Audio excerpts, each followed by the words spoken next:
Sri Jairam Ramesh, friends, it is indeed a very special day for us. Just now my colleague remarked, suddenly the average age of the audience has shot down. And more importantly, I see people on the stage and speaker on the hall. So something we are doing slightly differently. I didn't expect that portion. I expected this hall will be full. Clearly shows the popularity of the young Jairam Ramesh with us. As many of you may be aware, that this public lecture is a part of a seminar which is in progress in NIAS. This is on science communication. How do you engage with the public? There have been many instances where we are not doing the right thing. And 2 years before, I used to be very concerned that the debates on nuclear energy, genetically modified food, land acquisition, there are several issues in which the dialogues were not going, in my opinion, in the right direction. I'm not saying that there should not be a dialogue. I was only saying that the dialogues were not going in the right direction. And Sri Jairam Ramesh was in the thick of the things. He was in the middle. I was on the periphery.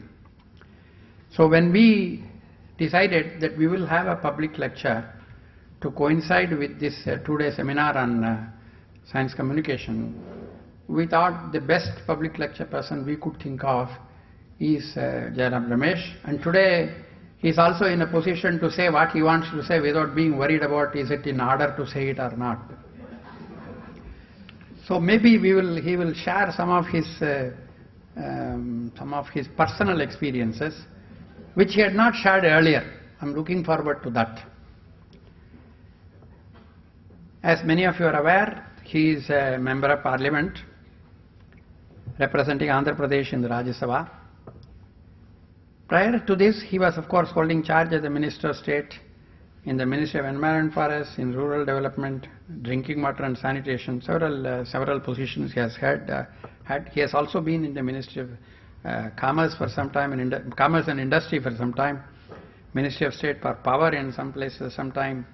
And he has seen the government, he has seen the country from different perspectives, and I'm sure he has also gone through many of the agonies which we think the ministers and the decision makers go through. Though I have not been a minister ever, and I don't think I will ever be a minister, but even in the department I used to face this kind of problems, that when you want to take a decision, your heart and the brain do not go together. There is always a conflict between the two, and the government says don't use your heart, use your brain.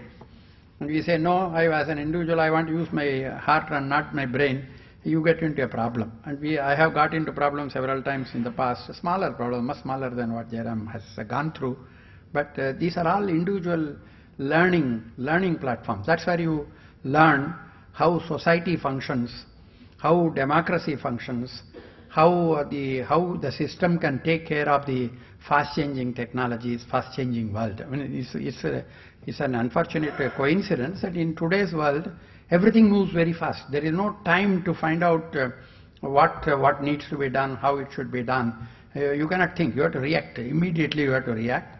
And sometimes it is right, sometimes it is wrong, and sometimes we don't know what is right and what is wrong. So it is the reality of today, and I hope this sharing of Jairam Ramesh's experience with us will be part of the discussions which we are having during the 2 days of seminar. At the end of it, what do you expect?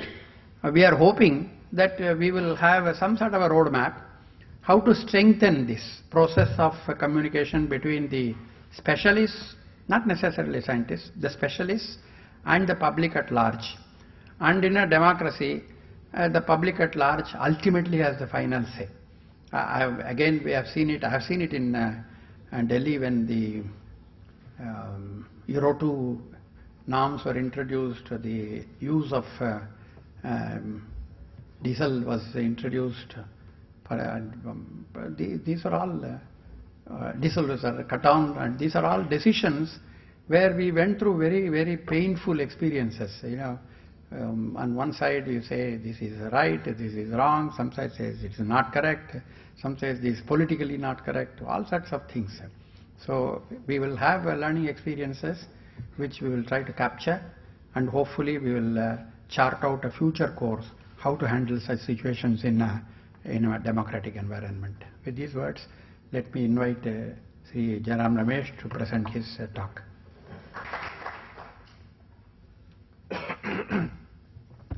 Thank you, Professor Ramurthy. Distinguished scientists, media personalities, ladies and gentlemen. First of all, I am delighted to be back here at NIAS and having had the opportunity of meeting many distinguished scientists who I had known when I was young and whom I am pleased to renew my acquaintances with, many of whom knew my father, some of whom have known me, and therefore this is a wonderful occasion for me, not just professionally, but also personally. Prabir Purkayastha, who was the last speaker in the last session, said that he would not speak in PowerPoint because power corrupts and PowerPoint corrupts absolutely. In my case, I also will not speak in PowerPoint. I've lost power, but I still have many points. So I hope you will excuse that I would not. I have also not circulated a written speech, because what's the point circulating a written speech? You can all read about it. I think it's much more interesting to engage the audience. And what I want to do is spend perhaps a half an hour or so giving you my views on the topic that I've chosen for this evening, and then open it up for questions, answers, comments, suggestions, criticisms, brickbats, and so on, and a few bouquets, I hope. I'm going to tell you 4 stories on the science-society interface, which I had to grapple with when I was Minister for Environment and Forests particularly. I'm going to tell you the story of B.T. Brinjal, which is the story of biological science colliding with society. I'm going to tell you the story of Jaitapur, which is the story of nuclear science colliding with society. I'm going to tell you the story of climate change and Himalayan glaciers, which is an instance of atmospheric science colliding with society. And then I'm going to talk about mining, Vedanta, POSCO, go, no go, where ecological science collides with society. So these are the 4 case studies that I want to take. B.T. Brinjal, Jaitapur, climate change, and mining. And at the end of it, I'm going to derive a couple of principles, a couple of lessons, which I hope would form the basis of a new dialogue. The title of my presentation is Responsible to Science, Responsive to Society. So how do we take this dialogue forward, and how do we make science more responsive to society and society more responsive, more responsible to science? This is a subject that has long fascinated me. And I just discovered in my archives a special issue of Daedalus, 1974, 40-year-old issue. And the title of this special issue is Science and Its Public, the Changing Relationship. And all the issues that we have discussed this morning have been discussed by eminent scientists, including Nobel laureates like Steven Weinberg, largely, of course, in the Western context. But the theme is pretty much the same. How do you take science to the people? How do you make people more science-friendly? And how do you make scientists more people-friendly? So 40 years later, we are discussing pretty much the same theme, albeit in the Indian context. So let me start with the first example. And I'm going to be frank, and Dr. Ramamurthy knows, I have never shied from controversy even when I was in the minister. So I'm not going to be saying anything different than what I said earlier, but I may add a few comments based on the developments since these decisions were taken. BT Brinjal was the first. I took over in the minister on the 29th of May 2009, and on the 30th of May 2009, 10 TV channels landed up in my room and said, "What are you going to do about BT Brinjal?" So I said, "What is BT Brinjal? I thought we were BT cotton. What is this BT Brinjal all about?" So I called my officers and I asked them, "Is there something on BT Brinjal going on around here?" So my officer said, "Yes, sir. We have an immediate case for commercialization of BT Brinjal. BT Brinjal, very essential for food security of our country. Those of you who don't like Bangan Bharta will have BT Bangan Bharta, I'm sure." So I was first day virtually inundated with questions on what the government is going to do on what was going to be the commercialization of India's first genetically modified food crop. Now, I was aware of the debates on BT cotton. I had written about BT cotton, I knew about BT cotton, the political debates, the economic debates, the technical debates. And I was also very sensitive to the fact that over 94% of Indian farmers had adopted BT cotton. They can't be all irrational, they can't be all wrong. And about, as events and analysis subsequently showed, about 20% of the increase in the yield that India has had in the last decade is attributable to the introduction of the BT varieties. And India has gone from being the third largest cotton producer in the world to being the second largest cotton producer in the world. So undoubtedly, barring Vidarbha, barring Maharashtra, where cotton is largely rain-fed, wherever you had irrigated cotton, BT cotton has been a success story. But BT Brinjal presented a completely different set of issues.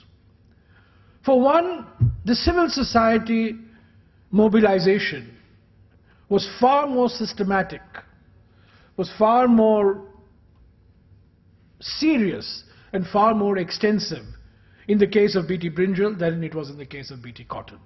I think BT cotton was seen to be something between the seed companies and the research laboratories and the farmers, whereas BT Brinjal brought in, as Prabir said, the consumer.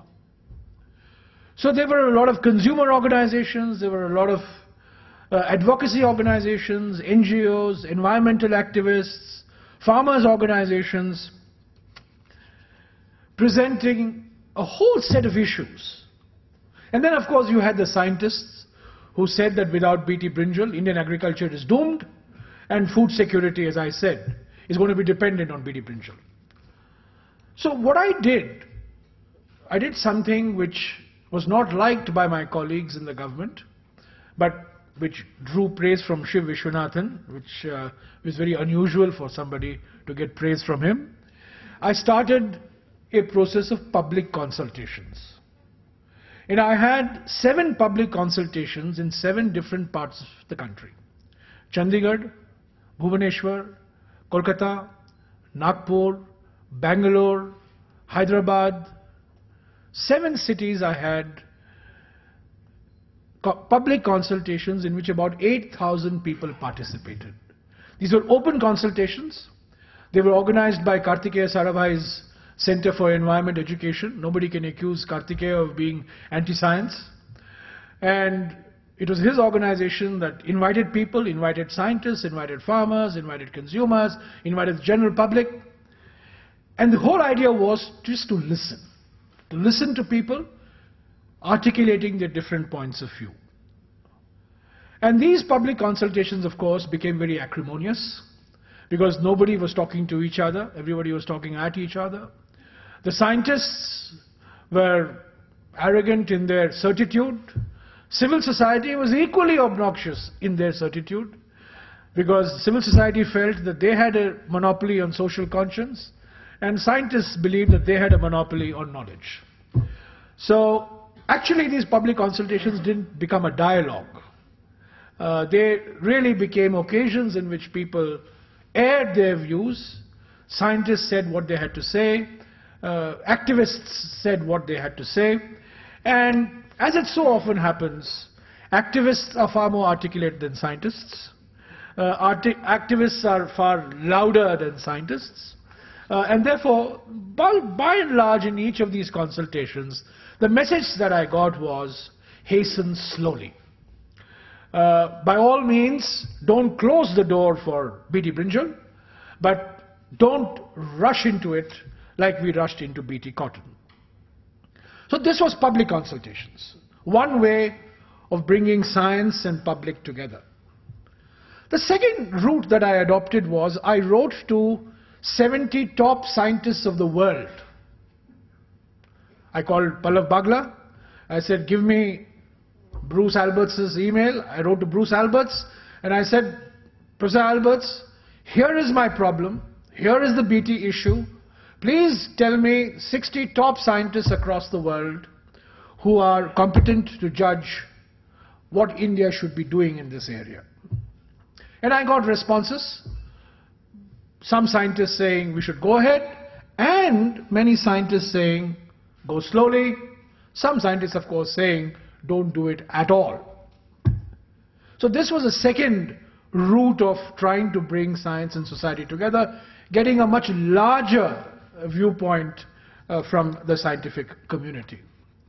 And the third route that I adopted was, Professor Kasturirangan mentioned this morning, I contacted the 6 scientific academies of India, and perhaps for the first time in their history, all 6 academies came on the same table and were civil and cordial with each other, which was a very rare occurrence. And all of them gave me their views on what India should be doing on BT brinjal. Now, I had all these views in front of me. I had views which were strongly in favor, including my very good friend, Professor Pental, who was then the Vice Chancellor of Delhi University. I had very strong views that we should commercialize BT brinjal because that would send a signal that we are serious about biotechnology in agriculture. On the other hand, I had equally strong views from scientists, from activists, and something that you may not immediately appreciate, but very important in the Indian context, from every state government in India. Every state government in India opposing the introduction of BT brinjal. Every state government of India. 60% of brinjal cultivation is in 3 states, West Bengal, Bihar and Orissa, opposed to BT brinjal. Maharashtra, opposed to BT brinjal. Madhya Pradesh, opposed to BT brinjal. And here is the surprise of surprise. Gujarat, under the current Prime Minister, opposed to BT brinjal, which came as a complete surprise to me. Every state gave me in writing, do not commercialize BT brinjal. This was the dossier that I had. Now what do? What I did was, I put out a 20-page speaking order. And I put all these views in the public domain. Meenakshi Sundaram spoke about transparency.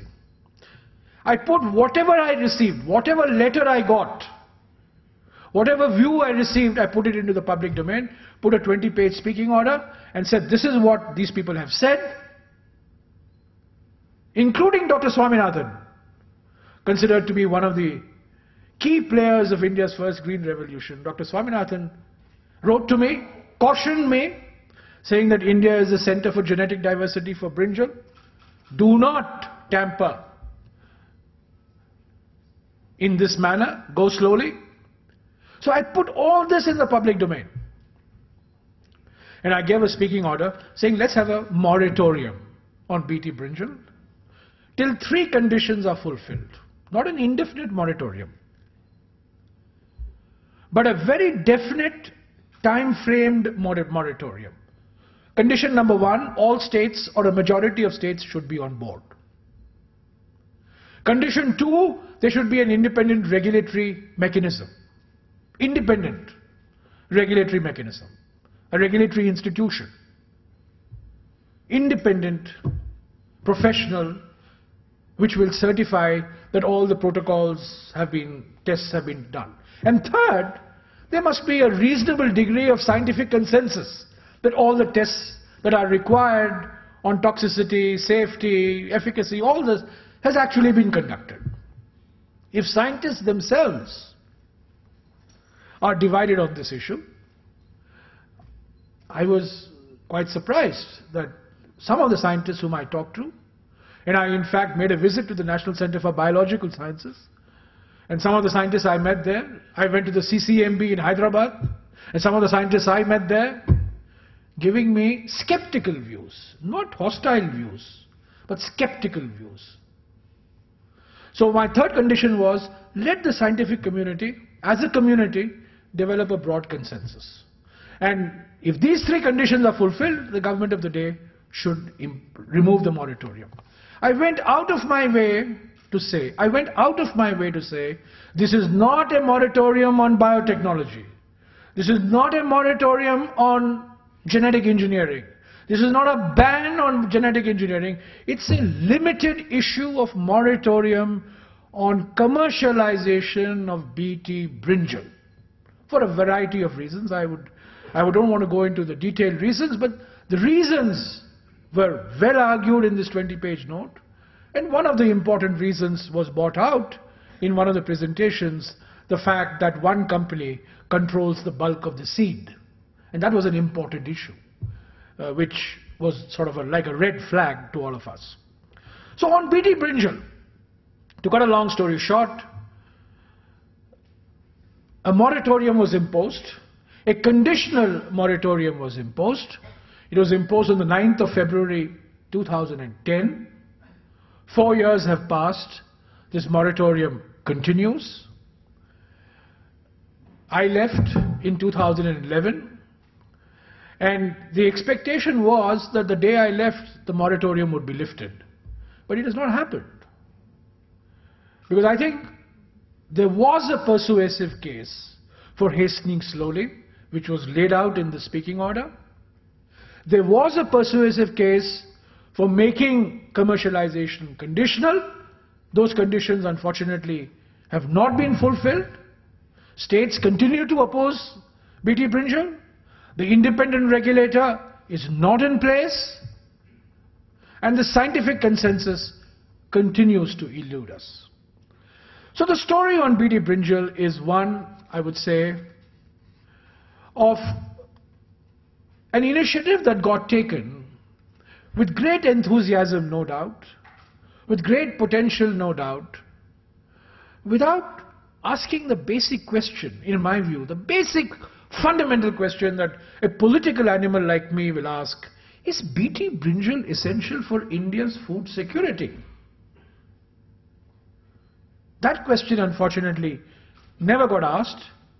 BT cotton has very persuasive strategic arguments, but those arguments fall down in the case of BT brinjal. And BT brinjal then became an exemplar of science being a solution in search of a problem. Now, let me move on quickly to Jaitapur, where we had nuclear science colliding with society. Now, I was a hero to environmentalists till Jaitapur issue came. Then I became the demon to environmentalists. Because I took the view as minister that from a climate change perspective, India cannot afford to ignore or soft pedal nuclear power. That nuclear power contributes 3.4% of our energy supply. It must go up to 10% and 20% in a reasonable time frame of 2 decades. And renewables is a romantic notion that a nation of 1.2 billion, going to be 1.7 billion by 2040, is going to meet its energy demand through renewables. Professor Banerjee showed the slide. Even today, although renewables account for something like 8% of capacity, they account for less than 2% of energy supply. And that's going to be the case for a reasonable future. So for the next 20 to 25 years, India has to be a major player in nuclear. I'm not even getting into the thorium argument, which gives an extra sort of weight to what we should be doing in nuclear. Jaitapur came. And instinctively, I wanted that Jaitapur should get the green signal. But everything went wrong on Jaitapur. Everything went wrong. Fukushima happened. And after Fukushima, the entire discourse on Jaitapur changed. Local people came to me and said they wouldn't know where Fukushima is, but they were saying Fukushima. And they were protesting against Jaitapur.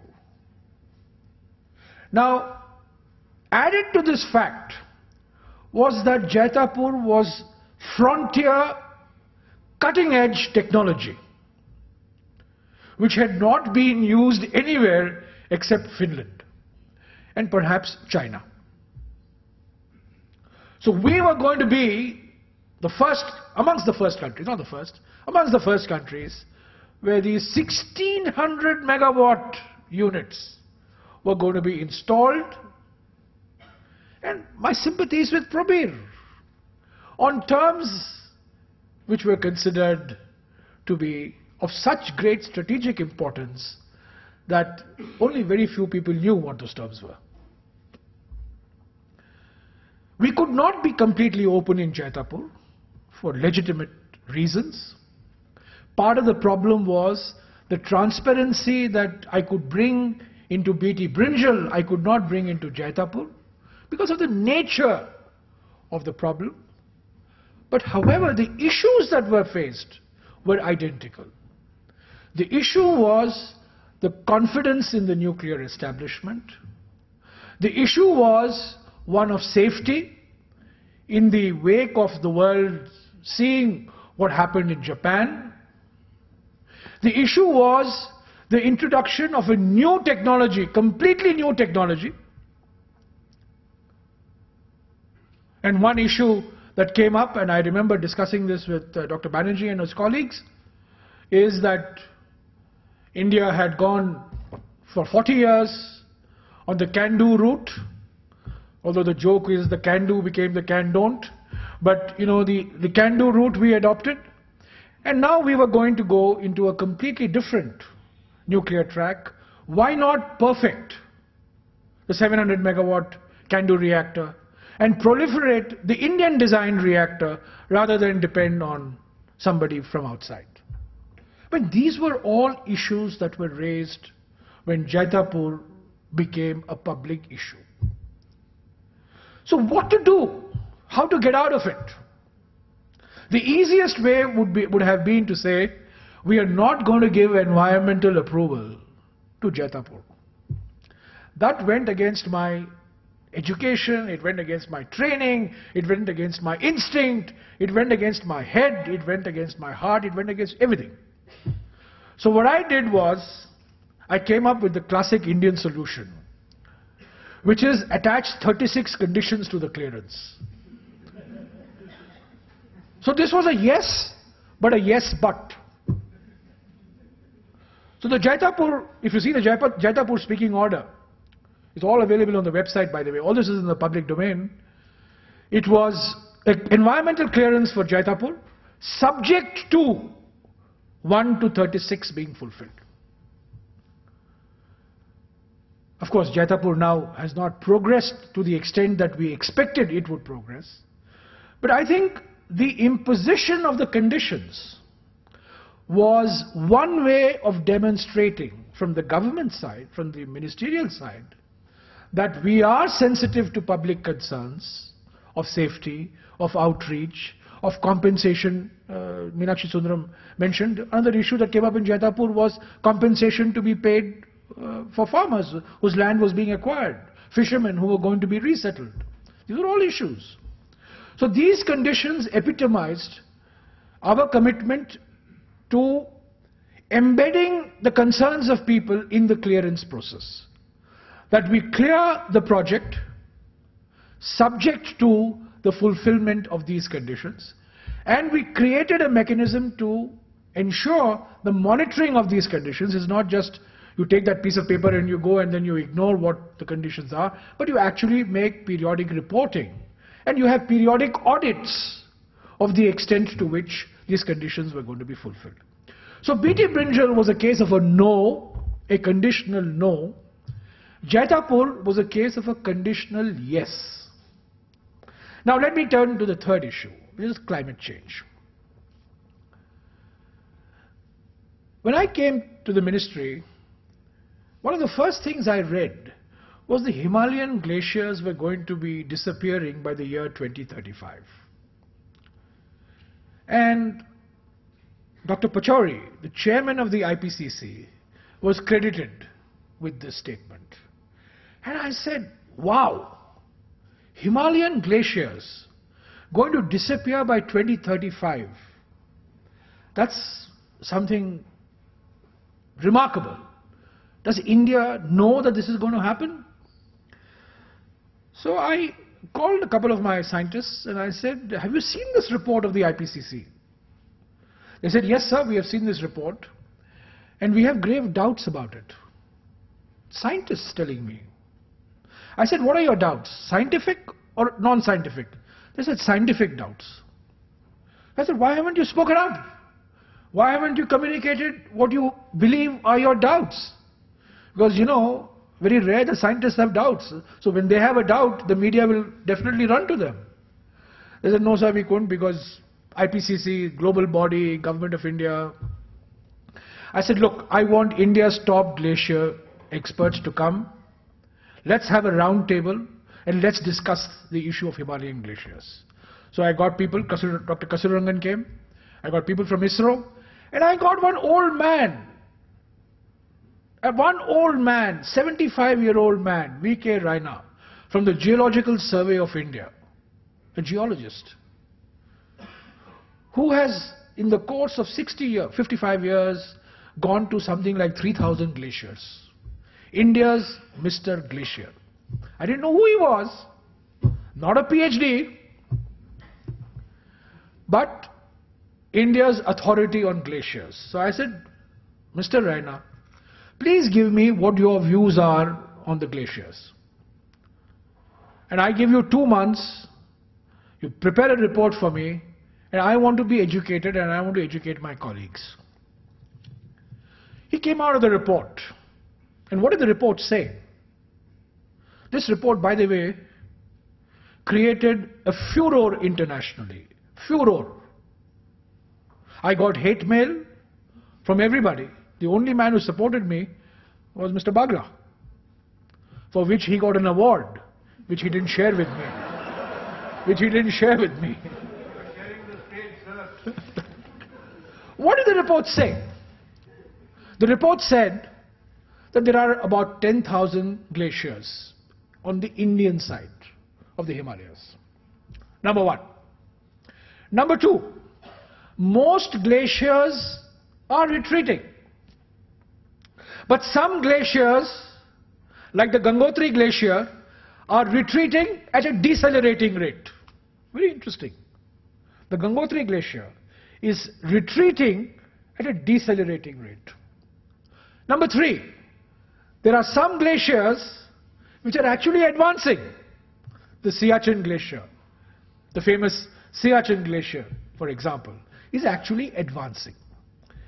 And number four, which was the most important, which was the clincher, that Himalayan glaciers are fundamentally different from Arctic glaciers because their snout, which is their lowest point, is at least 3,000 meters above sea level. And therefore, the behavior of Himalayan glaciers a priori cannot mirror the behavior of Arctic glaciers in response to perturbations. So we put out this report. And I stuck my neck out and I said, look, Indian science, I believe science is science. I don't believe in Western science, Indian science, Vedic science and all this. Science is science. But this is one instance where I said, Indian science, which is science done by Indian scientists, has established that Himalayan glaciers will not vanish by the year 2035. That the situation is very complex. It's a dangerous situation because the health of the glaciers is very poor. That glacier melt can adversely affect water supply, but let us not get into alarmist evangelism. And I want to give you one example of this, of how alarmist evangelism can be dangerous for India. In 1990, the United States came out with a report that methane emissions from Indian agriculture, Professor Ramurthy, you will remember this, you were in the system at that time, that methane emissions from Indian agriculture were 38 million tons per year. Alarm bells rang all over India because we can manage CO2 emissions, because CO2 is, man-made, anthropomorphic. But methane derived from cattle, you can't do much about 250 million cattle. You can manage 1 billion people, but can you manage 270, 280 million cattle? So this methane and wet paddy, paddy being staple in India. This set out alarm bells. And I must compliment Dr. Mitra, the late Dr. A.P. Mitra, who took up the challenge and he said, this measurement is wrong. He started, I think through NPL, he started a program for monitoring methane emissions in Indian agriculture. By 1994, he came out with a report which said methane emissions from Indian agriculture was 4 million tons per year, not 38 million tons per year. And today, the internationally accepted figure is 4 to 6 million tons. Had Dr. Mitra not done that giant leap of faith, we would have been under enormous pressure internationally to manage methane emissions because, as you know, from a climate change point of view, carbon dioxide may be more preponderant, but more potent is methane emissions. So it is because of Dr. Mitra. And this glacier is a similar story. We depended on somebody else's science, science which had not just a scientific agenda, this notion that scientists are politics free, this notion that scientists are value free. It used to be said of George Nathaniel Curzon, he is a superior person. This notion that scientists are superior persons, bereft of human emotions like politics, is a myth. Much of science in today's context is political. Much of science is used to drive political agendas, both internationally and domestically. And Himalayan glaciers was one such example, where clearly the scientific community was behaving like evangelists and not like scientists. Till a report came out of the Indian, in fact even my Prime Minister asked me, are you sure what you're saying? I said, sir, I've consulted all the experts. This man swears by what he says and I'm prepared to back him 100% to the hilt. The day we released the report, Dr. Pachauri put out his press release calling it voodoo science. NGOs burned by effigies in Copenhagen. To cut a long story short, subsequent events proved Mr. Reiner right. IPCC for the first time issued a retraction saying they were wrong, their peer review process was wrong, was slipshod, and that what the Indian government's position is, the more nuanced position is the right position. So in the case of climate change, when science collided with the public, it was not public that was wrong, it was science that was at fault. It was science that had created this great atmosphere environment that the glaciers were endangered. And when somebody challenged that science, the truth came out differently. The point I want to make is that the scientific method is a method of questioning. The scientific method is a spirit of inquiry, the spirit of doubt. And if you're going to accept everything coming out of scientific establishments as gospel, I mean, that I think goes against the very grain of science. Dissent is part of the scientific DNA, which we tried to quell at every step. And in the case of the glaciers, if we had not allowed that small window for dissent, we would not be in the situation today where the world community recognizes the complexity of the Himalayan glaciers issue and does not get into sensationalism, fear-mongering that the Himalayan glaciers are going to disappear by the year 2035. Let me now turn to the final issue of mining, which is perhaps the most complicated, because these are not just scientific issues. These are human issues, livelihood issues, as Mr. Meenakshi Sundaram pointed out. And in the case of the mining issues, whether it is in the case of Vedanta, where bauxite was going to be mined from a mountain that is considered to be religious, I would like to ask all of you, suppose diamonds were discovered under Ram Janmabhoomi by some miracle. Would India tolerate mining in Ram Janmabhoomi? No. Because Ram Janmabhoomi is considered sacred for us. If the Niyamgiri hill is considered sacred for the Dongariya Konds, who are we to determine what is right for them? That was the issue in Vedanta. Only 5% of the total bauxite supply for that 6 million ton alumina refinery was coming from this mountain. They could have found this bauxite anywhere else. But it was the certitude. This is what we want, this is what we will get. This is jabardasti, to use a Hindi word. So in the case of Vedanta, it was a mountain that was considered sacred. It was not a scientific issue. It was an issue of faith, it was an issue of culture, it was an issue of lifestyle. But to my mind, equally important as a public issue as a scientific issue. In the case of POSCO, which Mr. Meenakshi Sundaram talked about, in which again I had the misfortune of being entangled. In the case of POSCO, it is a straightforward case of land acquisition. People were growing betel leaves.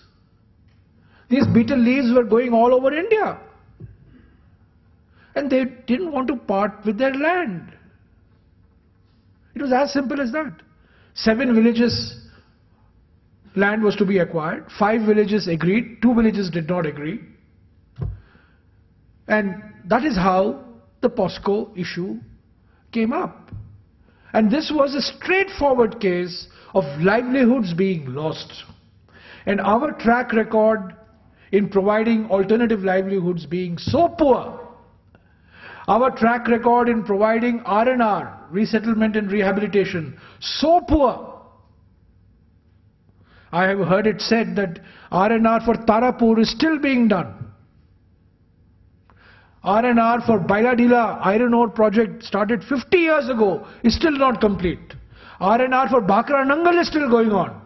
Now in the face of this reality, what is the confidence level that anybody is going to evoke in the public when you say, I'm going to acquire your land and I'm going to give you compensation and I'm going to give you R&R? Nobody is going to believe it. And that's what's happened in POSCO. In the case of coal mining, the issue is a little more complex and it's related to ecological science. In the case of coal mining, all the coal that India needs to extract in the future is in thick, dense forest areas. So the more coal you're going to extract, the more forests you're going to destroy. You're going to destroy natural forests. You can always have artificial plantations, but you are going to be destroying hundreds of hectares, if not thousands, hundreds of hectares of high density, please mark my words, high density, good quality forests. 21% of India is under forest cover. Out of this 21%, only 2.5% is good quality forests.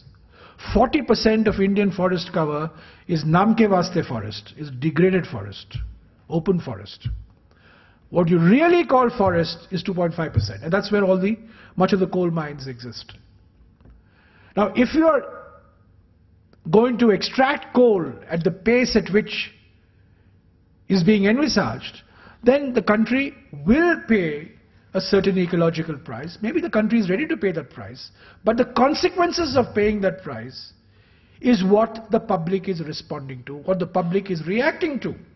Lands being acquired, compensation not being paid, R&R not being completed, mines being worked, finished and not being restored to their original condition. Not one mine in India. So these are the realities as far as mining is concerned. And in mining, I must say, the issues go much beyond science. They go into issues of legality, they go into issues of land acquisition, they go into issues of resettlement, rehabilitation, and so on and so forth. Now, from these 4 examples, BT Brinjal, Jaitapur, climate change and mining, what are the general principles that one draws? These are nice, interesting stories. And those of you who are interested, all the material on each of this is available on the website. It's all in the public domain. I have not said anything which is not in the public domain. What are the general principles that one derives? The first thing I think we must recognize that while growth is essential, there is no questioning that India must grow at 7.5 to 8% per year. Between 2004 and 2014, average GDP growth was 7.7%. Now, those of you who know your compound interests tables by heart, you know that if something is growing at 7%, it's doubling in 10 years. Which means basically a GDP growth of 7.7% over a 10-year period has meant that GDP has doubled in the last decade. Even so, there has been a slowdown in the last 2 years. And we must get back to a 8% growth trajectory on which there can be no doubt whatsoever. But in the process of getting on to this 8% growth trajectory, issues that I have highlighted will become essential to the choices that you make. This 8% growth will not be without contradictions, will not be without complexity, and will not be without conflict. I think it is the job of all of us to clarify how these contradictions, how these complexities, and how these conflicts are going to be managed. There is going to be undoubtedly choices that have to be made, investment choices have to be made, technology choices that have to be made. Those choices will involve trade-offs. What those trade-offs are will have to be made explicit, put, as Meenakshi Sundaram says, made completely transparent, and as part of the democratic process, decisions get taken. Now, what is this democratic process? This democratic process is not a government sitting with a huge mandate in Delhi. This is not a government sitting in a state capital with a huge mandate. These are locally elected bodies. Ultimately, we must recognize that if the Gram Sabhas, or Palli Sabhas as they are called in some states, are not part of the democratic process of decision making, these conflicts and these complexities and these contradictions will never get resolved. This resolution cannot be a top-down process. We are not China. I know there is great fascination for China these days. We are not a Japan. We are India, where chaos and anarchy is part of the system. And if we think that we are going to mastermind a top-down approach to managing these complexities and conflicts, we are sadly mistaken. These cannot be done in a centralized command and control mode. It has to be done by involving local communities, local elected representatives. And I venture to suggest that scientists in India, more than any country in the world, are pampered lot. Because scientists in India, from Jawaharlal Nehru's day onwards, have enjoyed unprecedented prestige, unfettered access, and the Prime Minister has always been the Karta Data of the scientific establishment, nobody else. So the scientists have not felt the need to engage with democratic processes at the local level. With great difficulty they are engaging at the state level. Because if anything goes wrong, you can always run to the Prime Minister, whoever the Prime Minister is. And the Prime Minister will set it right. Whether it is biotech, whether it is nuclear, whether it is space, whether it's defense, whether it's agriculture. So I think we must understand that in this process of growth generation, to meet this complexities, contradictions and conflicts, engagement with the democratic process at the grassroots is very, very important. And that is where I think the scientific community really needs to do far greater work, irrespective of the area that we are talking about. Now, I derive 5 basic principles, and I'll stop here. I derive 5 basic principles for taking this dialogue forward. We are all here recognize the value of science. We all know that science has much to contribute to the growth process. We all know that major investments have been made in science. But we are also aware that we are operating in an environment of skepticism about science. We are operating in an environment in which there is questioning on science.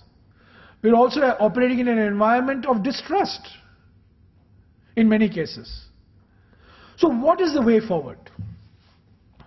So I would suggest the following 5 principles for adoption, both by the scientific community as a community and by civil society, loosely organized, but as spokesmen of the people's point of view, whatever that people's point of view may actually mean.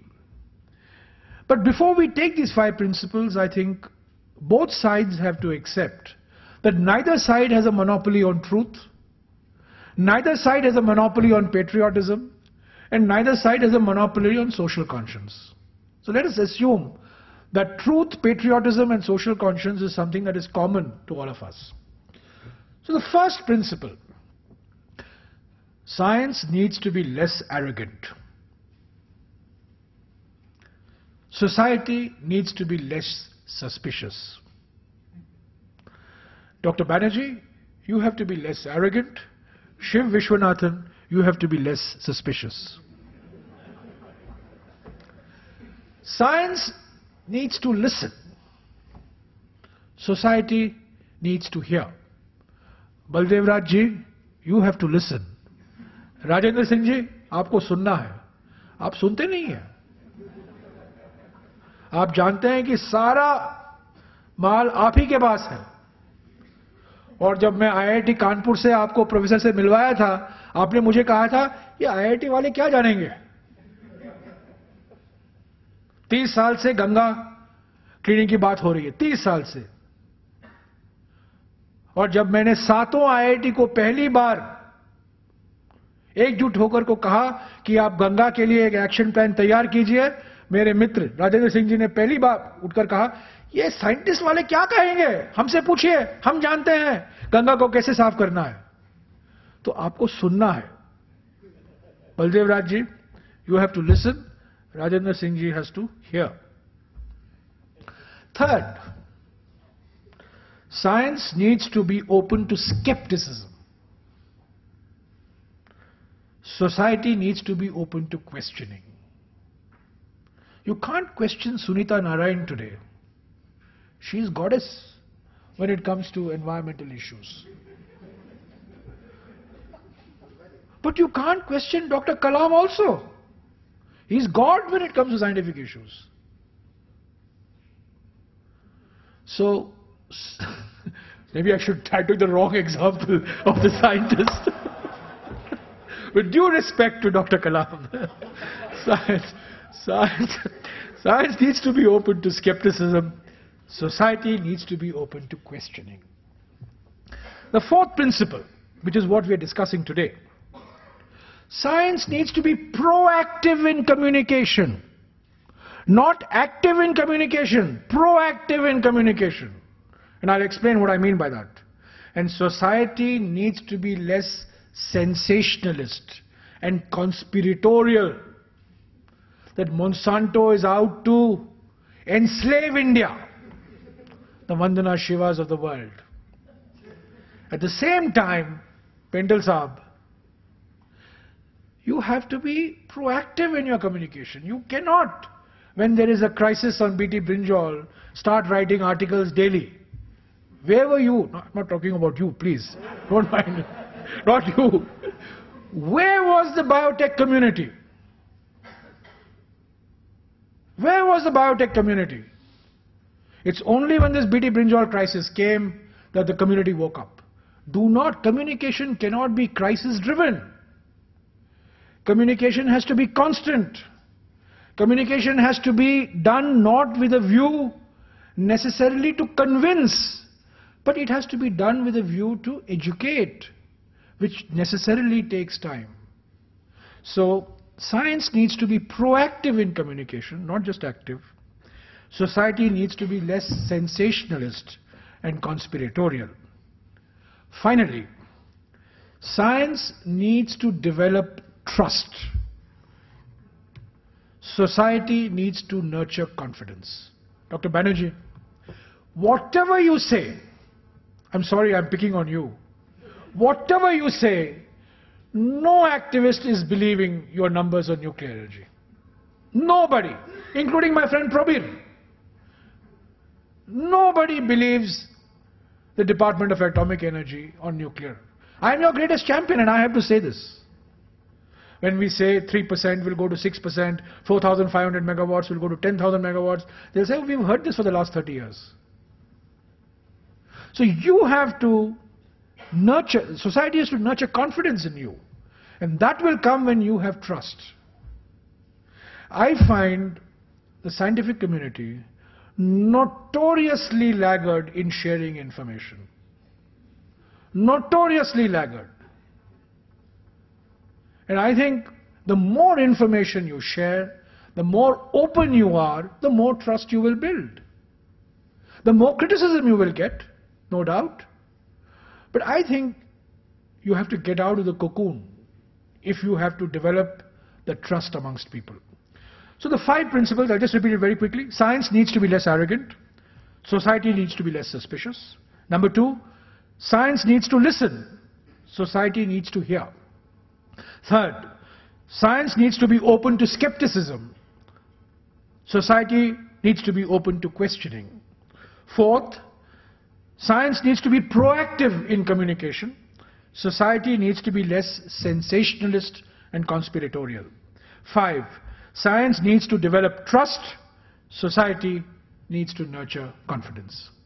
I believe that if we follow some of these basic principles, and if we get people together on an ongoing basis, we will be able to show a dialogue forward.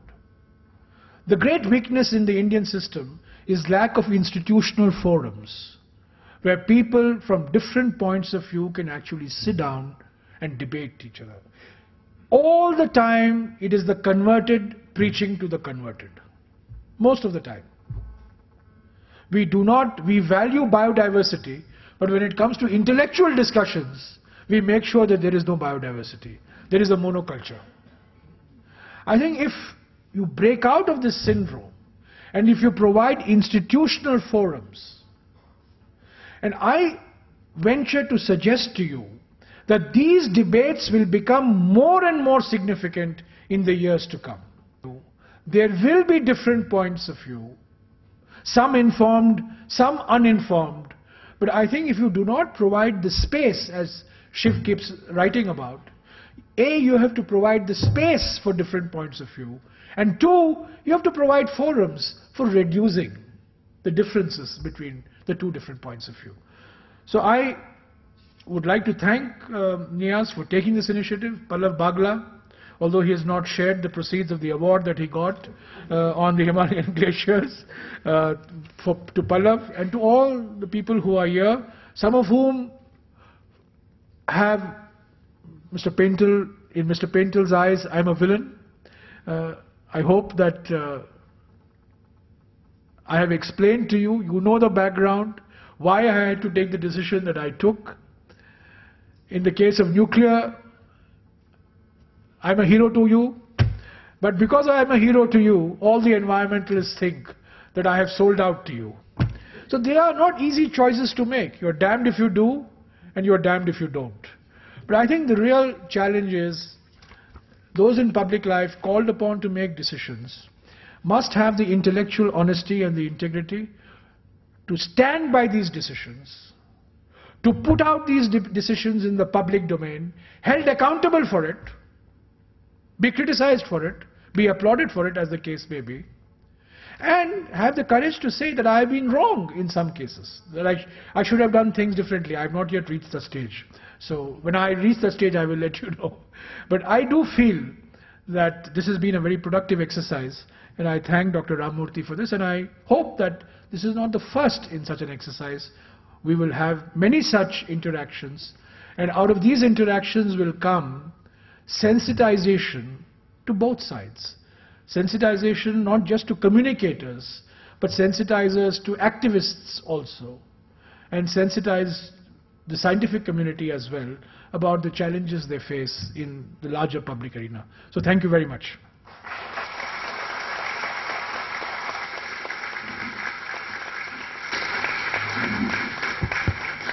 Can we take some questions? Yes, definitely. Yeah, sure. No Thank you. Thank you. And I think this is the closest view of the decision-making process in the government we could have had. And life was much simpler 50 years before. One Baba and one Nehru will decide everything, and everything else is in place. But today we are evolving into a system where both the sides have to interact on a continuing basis. I'm sure you will take a few questions. Sure. Yeah. Yes, Pental sir. Shiv. Well, would you like to sit here? Or, no, I'll take it from you, no problem. Okay, fine. Yes. I will go around. Yeah. Yes. Shiv. Okay, Jairam. Brilliant. You're the perfect crowd pleaser. As a storyteller, you're brilliant, but your conclusions are absolutely trite. And I think that's the disappointment. If you look at it, each of your stories had better models than you could conclude. Sometimes maybe the storyteller isn't the best philosopher of his own story. Now let me take this thing. You seem to operate with a model of rationality, which has to be questioned, because what was really questioned in science was the rationality and the nature of knowledge itself. You have never raised that question. You seem to think whether it's BT brinjal or nuclear power, they're all equivalent problems. They're not. Two, you seem to ignore the ironies of the system. Because to a certain extent, these can be zero-sum games. I mean, it's okay making fun of Sunita Narayan or Vandana Shiva, but I think what they're trying to say is your ethical position is much more complex than you make out to be. And I think there, you have to be much more complex. I think politicians, unlike scientists and activists, tend to make the world simpler than it actually is. There you have to take a certain responsibility. Because you're brilliant in analysis of activism and science, but you black boxed yourself. And I think that's something you'll have to answer. No, I don't disagree with you, Shiv. But I didn't have the luxury of rejecting the assumptions on which, the system of which I'm a part, I had to find a way forward for Jaitapur. Sarkozy was coming. He was signing this agreement. I'm telling you facts. I had to find a way. I could not say no to Jaitapur. We needed nuclear power, climate change. We needed, we had a huge investment in nuclear energy. I'm just giving you an example. So, I do not have, I'm part of the system, okay? Therefore, I'm part of the problem. I do not have the luxury of being an anarchist.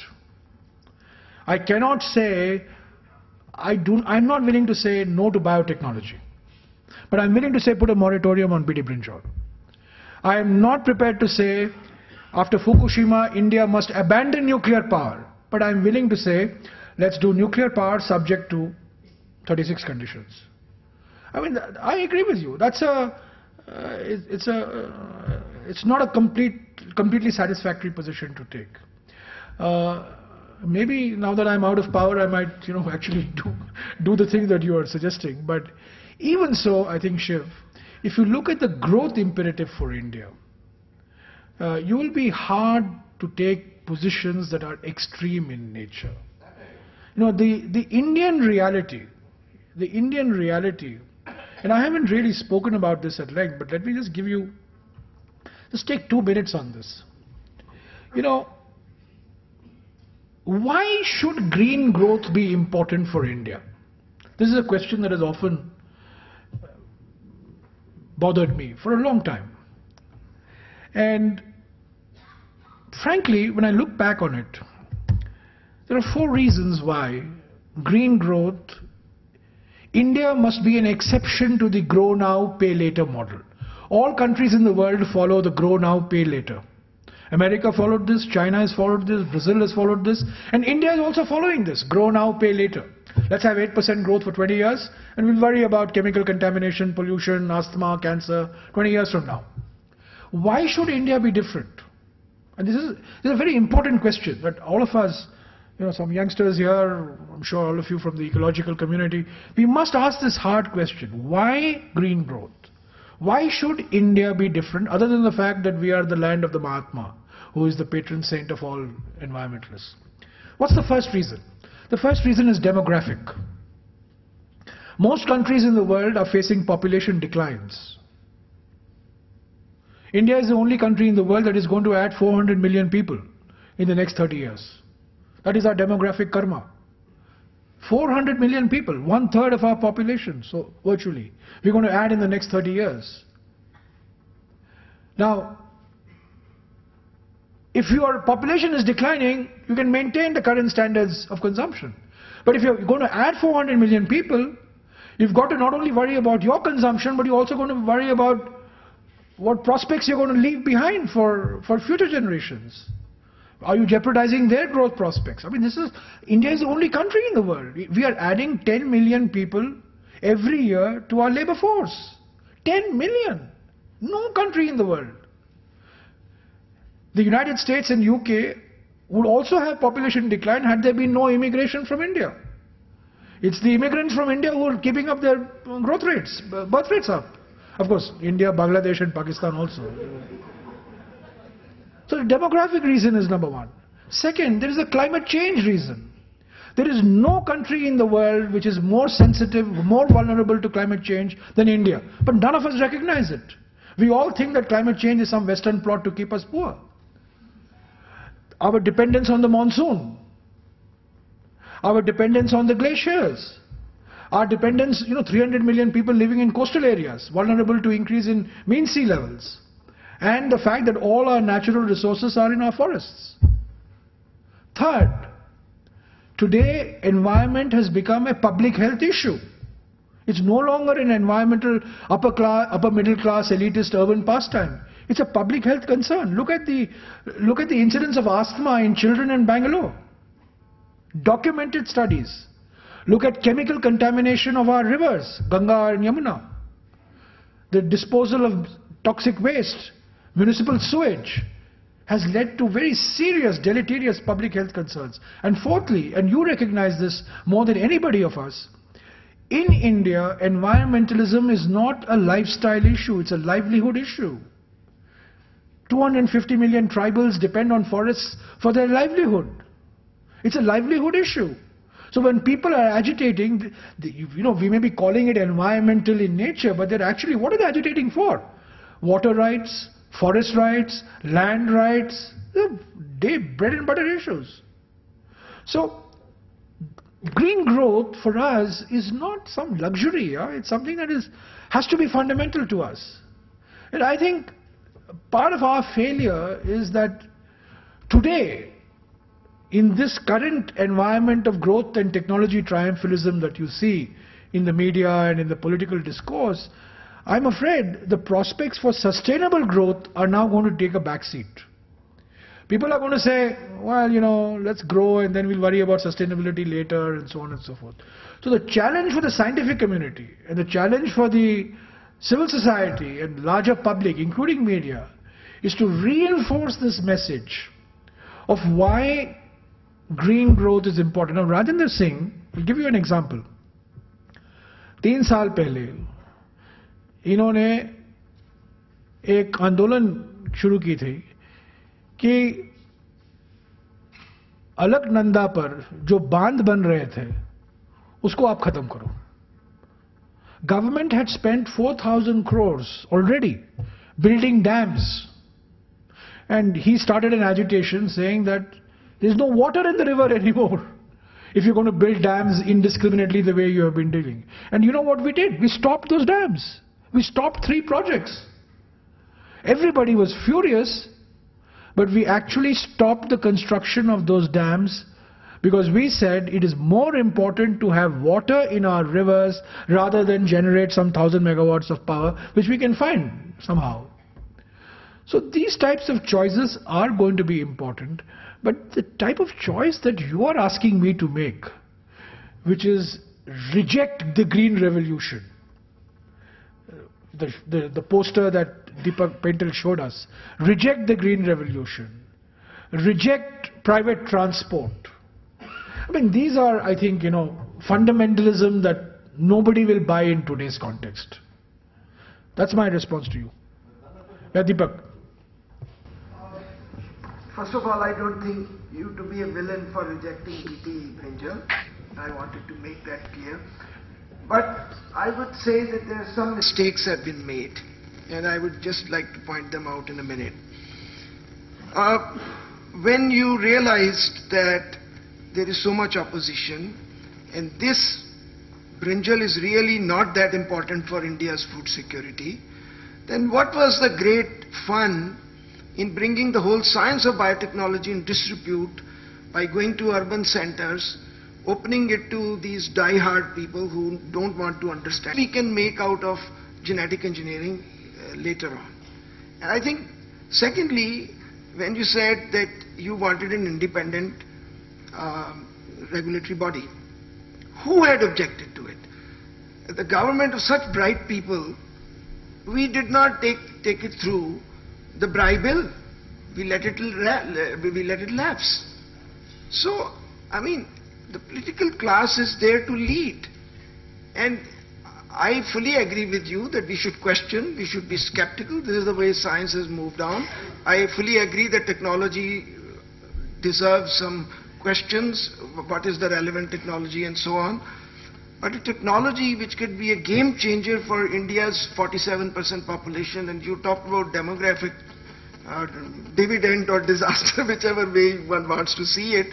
The fact is that today 47% of India's population is on agriculture. And in 2023, we will be 42%. The actual number will be little more than what it is today. So who is going to improve the farm incomes? Where from the increase in farm incomes will come? Only through low input, high output agriculture, and genetic engineering is one of the techniques. I would not say that it is all encompassing some godly act which will make us. So why didn't we take the bribe bill through? Why did some grandstanding within the ministries, and why we didn't develop a cogent framework to say, look, this is no good, we move to the next one. And I want to inform you that for 1.5 years the GAC has not been meeting. Now that shows, apathy towards things. It is not hastened slowly. Something should have been cleared, and if nothing was worthwhile India, everything should have been rejected. Now that would have been like an acting government. Or rather it looked like the ministries are at one another's throat. We don't know where we are navigating, and we are doing it for the purpose of pleasing, and even the tech committee, I must inform you, this was made in such a way that only the skeptics and who were comfortable with hasten slowly, and Dr. M.S. Swaminathan belongs to that category of scientists who believes in hasten slowly. This may be great wisdom, but I don't think this is the way to provide leadership from the political class. No, you see, I'm sensitive to your point of view, because had we hastened slowly, the first green revolution wouldn't have taken place. The first green revolution took place because we didn't hasten slowly. We just went ahead and imported 18,000 tons of seed from Mexico and from Philippines, and we got the first green revolution going.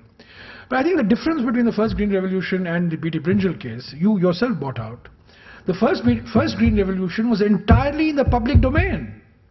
The seeds were available from CIMIT and IRRI. The seeds came to IARI. Entirely in the public domain. But now we are not talking of public domain science any longer. We are talking of private science. We are talking of highly oligopolistic science, if not monopolistic, highly oligopolistic science. And that's what has created a lot of fears. I agree with you that if by this decision India is going to abandon biotechnology in agriculture, then certainly Mark Antony is proved right. The good is oft interred with their bones, the evil that men do lives after them, The evil that ministers do lives after them. I agree. If that is going to happen, but I hope that's not going to happen. Because time in and time again I kept saying it's not biotech, it's not BT, general, it's BT Brinjal case. And use the BT Brinjal case. Now why didn't we come up with a regulator? I don't know, no, ask me. It shouldn't take long for Parliament to pass. Why was this consensus not created with state governments? I don't know. And Deepak, you'll be surprised. State after state, irrespective of political party, Congress state, BJP state, Left Front state, BJD state, Karunanidhi followed by Jayalalitha. They never agree on anything, but on this they agreed. So state after state. Sir? This is actually bad communication by the... No, see, I think frankly it was a complete communication disaster. Complete communication disaster from day one. Complete communication disaster for day one. And people sort of, and also I'll tell you something. With all due respects to all the scientists present here, when scientists retire, they get a different point of view than when they are in active service. Scientists become more society friendly after retirement than when they are in retirement. But this is not true only of scientists. It is true of civil servants also. It is true of civil servants also. I agree with you. Civil servants also become very friendly towards public and civil society activists after they retire. Actually, civil servants 1 year before their retirement, to prepare for the transition, they become more enlightened, and they reach full enlightenment after their retirement. So scientists are no exception to that. But I agree with you, it's a complete communication disaster. Complete communication. Sorry, I can't hear you, Mr. Pasarthi. Now, as a minister at the time, were you not worried? Why is it that all the state governments are against it? Yes. I was completely flabbergasted. Did you do anything? And let me tell you worse. Let me tell you, Mr. Parsarthi, if you read the BT dossier decision on the website, every state government had an agricultural scientist giving the point of view to that state government. You know, Lord Keynes once said, a very famous quotation of Lord Keynes, that people in public life who think that they are free from the stranglehold of ideas are usually prisoners of some defunct economist. That quotation came to my mind, because every state government had some retired Magsaysay award, some award, this award guy giving them the advice.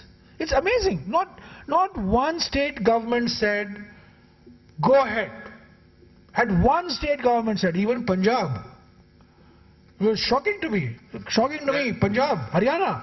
Jairam, I want you to look at that direction. Yeah, please, yeah. They are not the scientists, they are not yet retired. And so, are there any questions from that side? You agree with him or disagree with him? Yeah, please. Can you give it the mic quickly? I'm a PhD student at the National Center for Biological Sciences. My name is Viswanathan. I was just wondering, very often the media is what is the interface between civil society and the scientific community. And if you read a scientific paper, for example, it always comes with hedges and caveats and context-specific things that say that this might be applicable to particular situations, it might not be applicable elsewhere, and so on.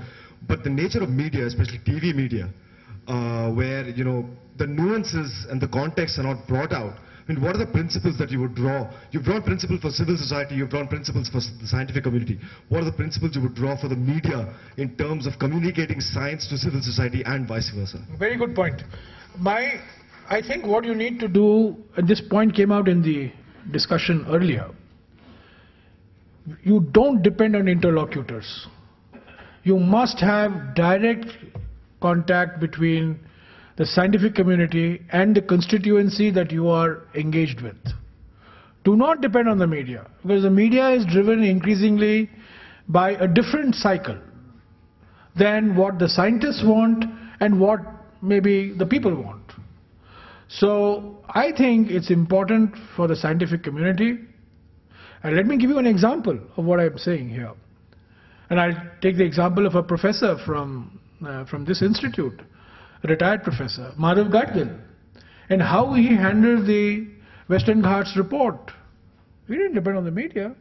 He did direct interaction, which, to use an ugly phrase, but a true phrase, with different stakeholders, And he communicated directly. Of course, Madhav's great advantage, which very few scientists have, is the ability to communicate in non-English languages, He communicates beautifully in Kannada, he communicates beautifully in Marathi, he communicates in Hindi, and he's not a typical scientist. He wears khadi.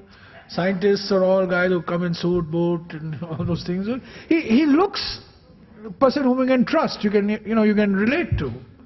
So the media, many people think the media is the interface. I would not trust that interface in today's day and age. I would strongly plead for direct interactions.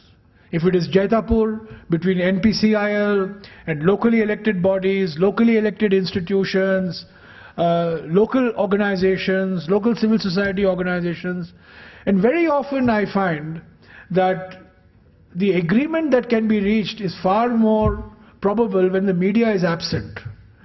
Because when the media is present, grandstanding takes place from both sides, The scientists want to prove something and civil society wants to prove something else. But this is not to say that we have to make an investment in upgrading the level of skills of the media. I mean, you were not here in the morning, but there was a discussion, Pallav Bagla took us through how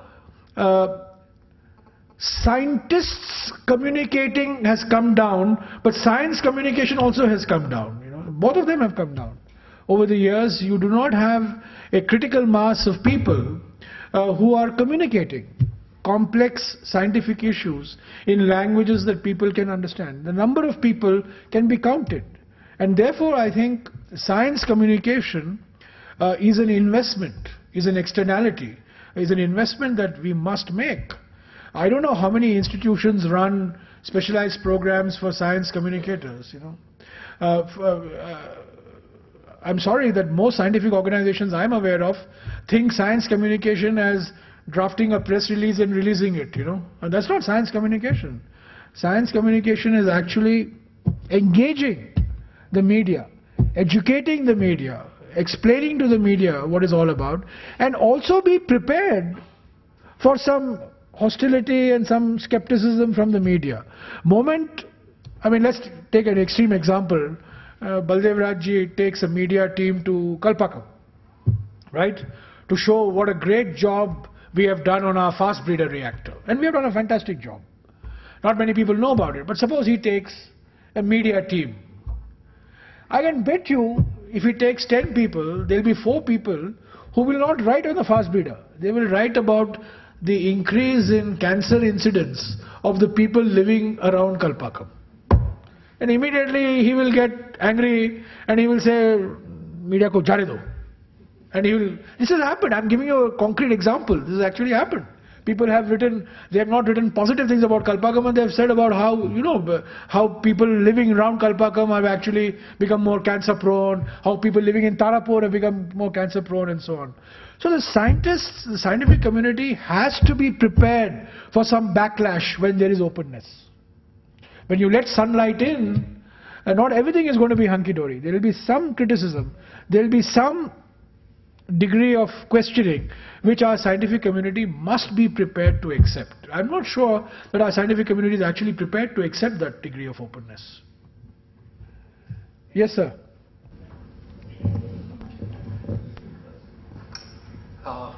Sir, I'm Ashish Navneet. I'm a PhD research scholar working on policy and politics of genetically modified crops in India. My simple question to you is that within government, Ministries of Agriculture and Ministry of Environment and Forest, aren't they failing to generate consensus among themselves? Is there some kind of influence, some kind of different influences within Ministry of Agriculture and Ministry of Environment and Forest? So why they are coming with different opinions? Why they can't form common consensus? I disagree with your premise of your question. The job of the Ministry of Agriculture is to promote genetic engineering, or, you know, low input, high output technology, of which genetic engineering is one. The job of the Ministry of Environment and Forest is to do its due diligence on the application of this technology. The job of the government is to create the consensus. If Ministry of Environment is going to create a consensus, then it becomes a Thappa ministry, no? So I take a different view. My view is that every person has to fulfill his or her dharma. The mandate of the Ministry of Environment and Forest is to protect India's natural resources, protect livelihoods, ensure sustainability, not to promote genetic engineering. But the mandate of the Ministry of Agriculture is to increase agricultural output, of which genetic engineering is one technology. Now the job of the government as a collective is to create this consensus. Consensus is different from unanimity. Please mark my words. We can never have unanimity in these views, but we can have a consensus. Consensus means, आपको सुन लिया, मेरी बात भी हो गई है, ठीक है, ये करना है. That is consensus. Unanimity is, no, it's my view, it's my way or the highway. That is not possible in government. So what is lacking in India is forums which create this type of consensus, which are durable. Sometimes they get done through strong arm tactics, sometimes they get done through debate and discussion, sometimes they get done from outside government. But please do not fall into this trap of thinking that all ministries must be monochromatic, that all of them must sing the same tune. But all of them must say genetic engineering, wah wah, BT brinjal, wah wah. No. That's not the way I feel democracies function. Democracies function best where each one articulates their mandate's view, and then as a collective we are able to come out with a consensus. Yes, at the lady at the back, the extreme back here. Can you run the mic to her, please? I still can't hear you, sorry. Excuse me. I'm Kavita Kuruganti, one of the people who's been involved in the BT Brinjal campaign. I can see him holding his head. I had a couple of things to say. One is that your whole presentation is somehow devoid of a political economy framework, which once again is something that says science and tech for growth is what we should be discussing about, not science and tech for sustainability, science and tech for social and environmental justice, science and tech for plurality, science and tech for you name it, different kinds of justices that are missing out there today. Maybe because you are speaking with a group of public sector scientists from the names that I gathered while standing here, maybe it seems like the correct sort of thing to discuss. But in a policy setting which favors only growth, in a policy setting where every space is left to the private sector, how do you expect, various other kinds of investments to take place? Coming from the field of agriculture, I would like to know who would invest in agroecology. It will not add to the GDP because people will not buy things in dabbas. Pesticides will not be bought, fertilizers will not be bought, maybe they'll use nature's processes. It won't add to the GDP. Maybe people will not fall sick and maybe hospitals won't run. It will not add to the GDP. What do we do in terms of some of the real solutions that don't get adequate resources from governments that don't think about actual plurality, where we see a situation where particular technologies are favored than particular other technologies? How do we explain this? Kavita, I'm a prisoner of the system. I told you right at the beginning. I'm not questioning the assumption of growth. I'm not questioning the paradigm of growth. I'm not questioning the model of economic growth. All I'm pleading for is that recognizing the growth imperative, how do you maximize ecological benefits? How do you maximize public confidence in that growth process? And how do you minimize the pains of that growth process, whether it is land acquisition, whether it is deforestation, or whether it is pollution? So I am not questioning the premise of this energy-intensive, resource-intensive model. I'm not, because I'm not a romantic and I'm not an anarchist. I'm a realist. You have to find jobs for 10 million youth who are entering the labor force every year. You have to generate 60,000-70,000 megawatts of power every year to meet energy demand. So, these are all givens. You need water, you need, I don't have to spell it out for you. So, you can either go, the Schumacher route and question the entire model of growth. I know some of you might want to do it, but I think had Gandhi lived today, Gandhi would not have, Gandhi may have had a different viewpoint. Hind Swaraj was a product of 1909, was a product of his times. Sorry? You got the dates wrong. 1902. 1904, sorry, 1904. It was a product of 1904. So, I think, the circumstances and the challenges in which we are living force us on a certain growth path. I don't think that electricity is essential, transportation is essential, jobs are essential, low input, high output agriculture. You have to feed people. And to think that India is going to produce 270 million tons of food grains with cow dung and cow urine, I think is romantic to the extreme. Question. Then don't talk about green growth. It's utterly hypocritical. This The whole argument is coming apart, Jairam. Come on, cut the shit. I think basically at one level now you're caught in the same polarities which you accuse your opponents of. We're not talking about Topdown. And you better get the history of Schumacher right. You work with John Maynard Keynes on coal. Get a greater sensitivity of objecting. I think when you draw polarities like that, you create illiterate oppositions. I think you have to be a bit careful there. So what is the way out? The way out is you put back what you said. Because the minute a question is asked, you talk beautifully of green growth, and then you say, I'm a realist, as we are competing with Bonte Kaluwalia.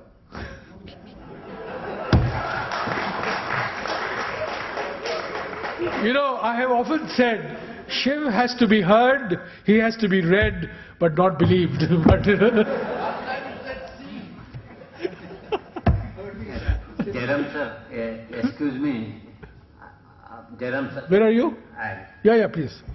Sir एक जमाना था गंगा स्नानम तुंगा पानम बोल के, उतना पवित्र नदी आज स्नान किया तो स्किन डिसीज आ रहा है। ये नौबत आने के लिए कौन रेस्पॉन्सिबल है? हम लोग हैं। नहीं आप और हम हैं। सरकार को जिम्मेदार मत ठहराइए। हाँ, सरकार को जिम्मेदार मत ठहराइए। आप और हम जो गंगा में प्लास्टिक डालते हैं, गंगा में मलबा फेंकते हैं, गंगा में अनट्रीटेड सुवेज जाने देते हैं, गंगा में हाफ जले हुए शरीर को डालते हैं, ये आप और हम जिम्मेदार हैं गंगा के लिए। और गंगा में जो हुआ है और यमुना में जो हो रहा है वो बहुत भयानक है।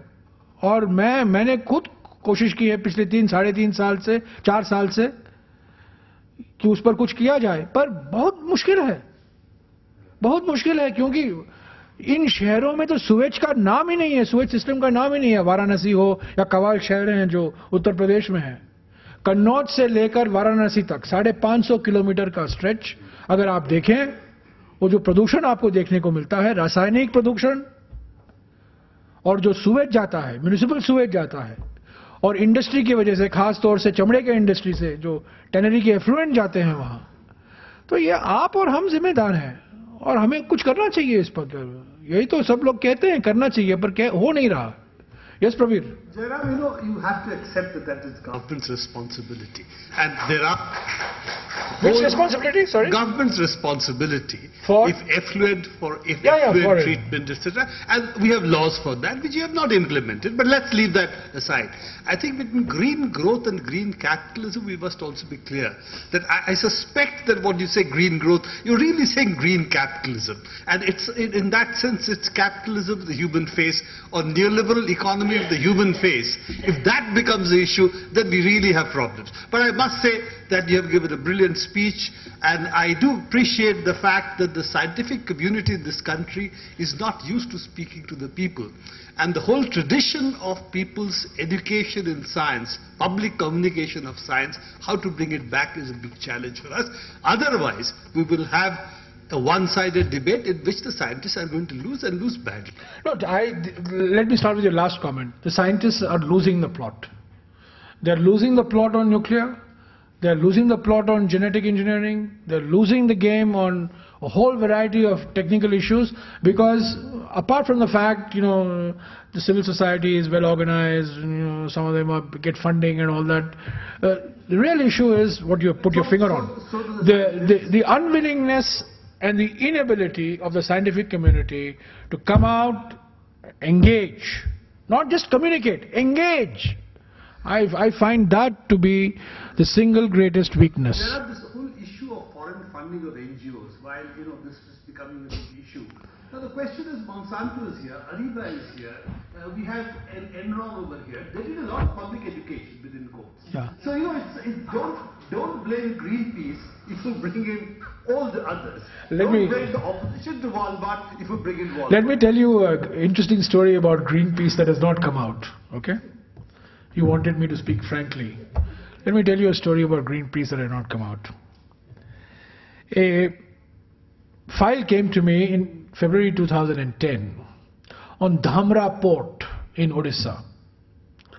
saying that Dhamra port, which was being built by Tatas, in fact, owners of this auditorium, no doubt, or builders of this auditorium, this was actually forest land. They did not get forest clearance. And this would lead to a massive, massive destruction of olive ridley turtles. Okay? So I did my due diligence, got all the files, got all the paperwork, talked to all the officers, went to Dhamra, did a field visit. I came back and I recorded a 2-page note why Dhamra should get the clearance. Okay? 1, 2, 3, 4, 5. Greenpeace got hold of that through RTI.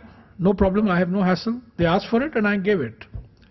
And before I know anything, there's an advertisement in all the newspapers of India, including Times of India, Hindu, Indian Express, Hindustan, you name it, reproducing my note and saying that I am an agent of the Tatas, that I have taken money from the Tatas to clear the Dhamra port. Now, the accusation against me is that I have reduced GDP growth by 2.5 percentage points. Nobody has accused me of taking money from the Tatas. Greenpeace is the first organization to accuse me of clearing a project. Normally the accusation against me is not clearing a project. This was an occasion in which they went to town saying that I actually cleared a project. Now, having said this, on BT Brinjal, they made my life miserable. Even though my final product turned out to their satisfaction, during the process, they would sit outside my house, they would bombard my email address, fill up my inbox with memorandum from all over the world.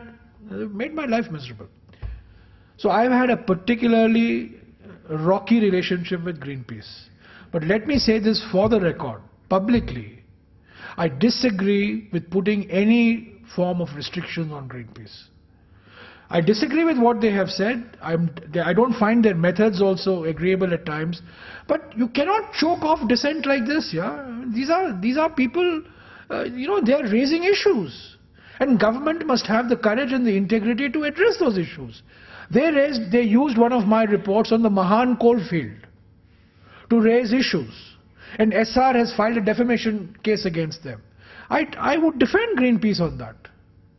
So I don't think that we should reduce the great danger. I feel the great danger in the next couple of years is that the room for dissent will shrink. The tolerance for different points of view will shrink. The growth mania will be accompanied by envirophobia. That 8% growth, well, let's grow now, pay later type of a syndrome.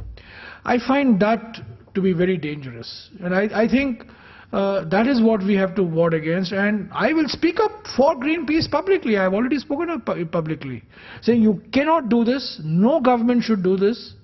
We should allow protests. We should allow organizations to, to have different points of view. And if it means delays in projects, so be it. But this type of fundamentalism that we will ride roughshod over all forms of protests and agitation, I think will not do justice to the growth process, and will certainly not make the growth sustainable socially. Question on Greenpeace was Pallav. My question on Greenpeace was asked by Prabir. My second question to you is, Mr. Modi seems to be following a lot of what you have said. Are you enamored by... He's following what? Sorry? A lot of what you used to say as the environment minister, Mr. Modi seems to be following very closely in your footsteps. Are you enamored and in love with him now? Mr. Modi, see, in public life you cannot take intellectual property rights on ideas, or on words. So there are many words I may have used which others have used. But yes, when I first said in India that Indian women have more mobile phones than toilets, women's organizations jumped on me. When I said that in India toilets are more important than temples, VHP and RSS came and urinated outside my house. But when Narendra Modi said शौचालय देवालयों से भी ज्यादा महत्व रखते हैं. Everybody clapped.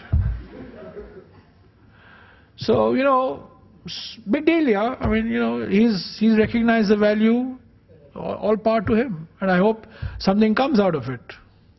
On environment, I am not sure, by the way. On environment, I am not sure. He says that environment should be integrated with growth, but in actual practice, if that integration means making choices, which means no dam on the Ganga, or which means no coal mine near a tiger reserve, then I am not sure that Mr. Modi will follow what I would recommend. So I'm not sure. And thirdly, the difference between him and me is I'm far more comfortable with Greenpeace than he will ever be. I'm far more comfortable with the Kavita Kurugantis. Kavita, for I don't know how many years she's been arguing with me. We disagree on most things, but we have a most agreeable relationship. Yeah, I don't think Mr. Modi is capable of that. So the Intelligence Bureau report, which we are talking about today, came out at the time when your government was in power and Mr. Manmohan Singh was the Prime Minister. I have a copy of that, please. And Mr. Manmohan Singh himself gave in the interview very sharply against whatever is being said. So it seems to be going across government. So I don't think Mr. Modi should be blamed for that. It's equally, if the blame has to go, it has to go to both UPA and to NDA for not wanting dissent. Intelligence Bureau is a contradiction in terms, it's an oxymoron. It's like military intelligence, they don't go together. The amount of intelligence that is shown in this report indulges not in casual empiricism, but spurious empiricism. There is empiricism of a casual variety, but there is empiricism of a spurious and a bogus variety when it says that India's GDP has been reduced by 2 to 3 percentage points. First of all, I don't know whether it's 2 to 3% or 2 to 3 percentage points. And there's a fundamental difference between the two, which will go beyond the IB capability to comprehend. But they say that India's GDP has come down because of 2 to 3 percentage because of environmental activism. How do you get this estimate? Who has done this estimate? Where is the data? Why is it not in the public domain? Why is it not peer reviewed? This is another Himalayan glacier type of a bogus statement, So but if the IB has done some path-breaking econometric analysis, let it be out in the public domain and let it be debated. But you cannot, on the basis of innuendo and insinuation, say that Indian environmental activism has reduced India's GDP by 2 to 3 percentage points. It's bogus, yeah. It's bizarre and bogus. I just don't want to join issue with you. I was in the first environmental MEF committee for nuclear projects. When one of the power projects were considered, they have put 40 conditions, not 36. And some of them are, very loose. Okay? Again, as you said, now the way it was put, okay, let us have more conditions added. And I was responsible for putting one condition, a very innocuous condition, that in addition to the MEF conditions, AERB conditions also should be fulfilled. So I'm sorry, you need not take credit for putting 36 conditions in the case of Jaitapur, because 15 years ago, probably 1987 or 86, when the first environmental MOAF committee worked on, they have already put 40 conditions. Now, I didn't look at these conditions, your conditions and their conditions, So you're not escaping by putting conditions. That's not what I was telling you. Yeah. Escaping, conditions is what Shiv would call a cop-out, it's a cop-out in a way. But if you, I should look at this. You've given me an interesting thought. I'll get back to you. I'll compare those 40 conditions with these 36 conditions. These 36 conditions were, we tried to make it as site-specific as possible. and I suspect, I might be wrong, Mr. Parsarthi, but in the 2010 conditions would have more to do with people's, ordinary people's concerns about resettlement, rehabilitation, acquisition of lands, rise in temperatures and loss of livelihood because of fishing, those types of issues. So I suspect there is some difference between the two, but I'll check on this and I'll get back to you. I don't want to go into the Jaitapur issue because a lot that's been discussed. Just want to make one statement that you made regarding the expectation that how much would be the nuclear contribution. And you said that for many years we have been listening to that kind of a... But there is, I think, a kind of a wrong perception on this. Because the government, I would say, has never committed to install, celebrate, let us take 10,000 megawatt by 2000. Since 10,000 megawatt by 2000 is a PowerPoint presentation by one of the chairmen earlier, that's all. Because it has never been a sanctioned project. It's not a government policy. So if the government investment, in this case it's only government investment, if the government investment is not there, there's no way you can get that done. So this, I think, is that there's a failing of the department, I think is a wrong notion. Actually, whatever has been committed by the government in form of a sanctioned project, I think not a single one where one can say that there has been a failure. Well, Dr. Banerjee, my first job in government was in the Advisory Board on Energy. And one of the first things I sat through in that was a presentation by Dr. Ramana and Dr. Srinivasan, who made a perspective plan for nuclear energy by the year 2000, 10,000 megawatts by the year 2000. It's stuck in my mind, And that was not government policy, I agree with you. It was a perspective prepared. Then it became 10,000 megawatts by 2010. Then it became 10,000 megawatts by 2020. Listen, you're talking to somebody who's your friend, your supporter. But I'm just telling you what the people are saying, the credibility of the system. No, this is where actually, this is a kind of a wrong notion. This is there in practical communication, Dr. In many minds this is there. You see, technically, because I'm not talking about sustainability. If today we talk of sustainability involving thorium, immediately the question will be that thorium we have been listening from Homi Bhabha's time. Yeah. So why thorium is not in action today? Now this has a technical bearing. It's nothing to do with whether Bhabha has told or not. It essentially depends on whether you have installed several fast reactors or not. So it has nothing to do, but this is, in fact, you came a little late for I was trying to explain these things in very specific points. And same way, like as you mentioned about the cancer cases around, so I have given exact data surveying over 150,000 people.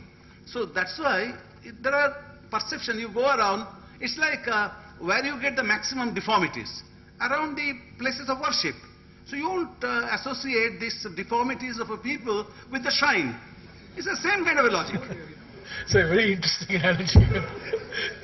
But a simple one point I would like to make. That one of the reasons that the nuclear program also got into problems was uranium mining. Funds were cut. And the two people who were responsible for cutting that was Finance Minister Manmohan Singh and Montek Singh Ahluwalia, the Finance Secretary at that time.